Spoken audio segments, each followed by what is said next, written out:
ゴブリン発見。メキシコ市長が死骸を公開。 UFO、UMA、超古代文明。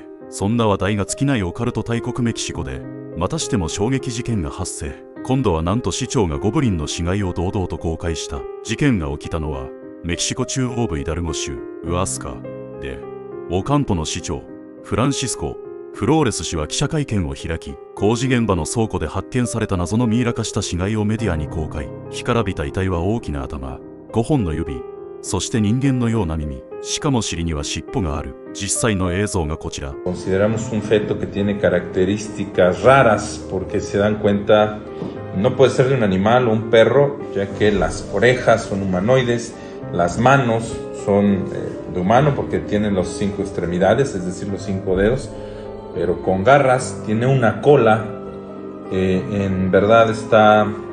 医師は奇形の動物というが、市長はこれは動物ではないと真っ向否定。この生物、市長によれば南米伝承に登場する精霊ドゥエンデ、もしくは動物に変身する妖怪なくあるの可能性があるという。さらに町は伝説と魔法の町として政府公認の観光地。遺体はなんとドゥエンデ博物館での公開も決定。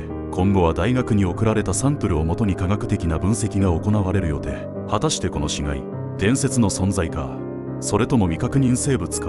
メキシコ発頂上ニュースの行方に注目だ。